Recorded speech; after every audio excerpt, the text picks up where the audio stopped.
Hej og velkommen til den her video. Mit navn det er Jakob Pristed. I den her video vil jeg vise, hvordan du installerer backup-programmet på din Synology NAS-boks. Vi starter inde på hjemmesiden online-backup.dk.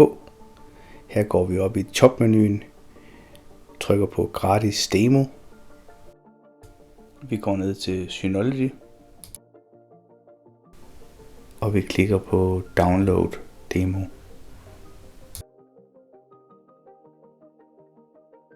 Vi har nu hentet det startprogram, vi skal bruge for at installere backup-programmet på vores NAS. Vi logger ind på vores Synology-boks, og det vi skal i første omgang, det er, at vi skal give rettigheder til, at selve backup-programmet må installeres på selve boksen. Vi trykker på den, der hedder Pakkecenter. Vi klikker på indstillinger, og vi klikker på den, der hedder enhver udgiver. Så har vi givet tilladelse til, at vi må installere backup-programmet på Synology-boksen. Vi klikker nu på manuel installation, og vi klikker på gennemse. Finder vi den fil, vi lige har hentet fra hjemmesiden, og klikker på næste.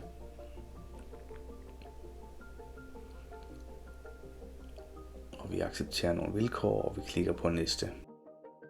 Nu skal vi så have indsat den her lille adresse, som der står inde på hjemmesiden under gratis demo og under Synology. Og indsætter vi den her adresse her.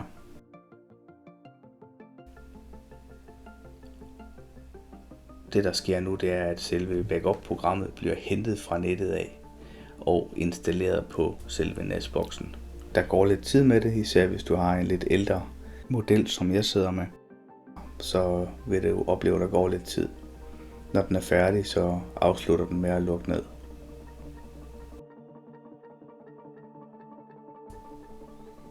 Når den er afsluttet, skal vi have oprettet en demobruger, og det kan du se i næste del her.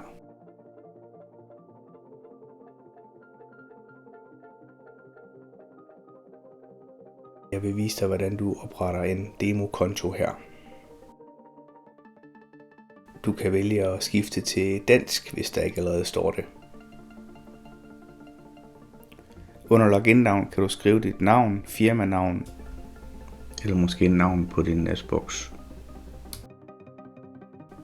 Under e-mail skriver du din e-mail, og adgangskoden, der vælger du en god adgangskode.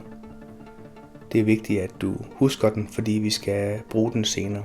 Vi skal også bruge den dag, at du skal gendanne dine data, så det er vigtigt, at du kan den. Du klikker på OK, og din backup-bruger er oprettet.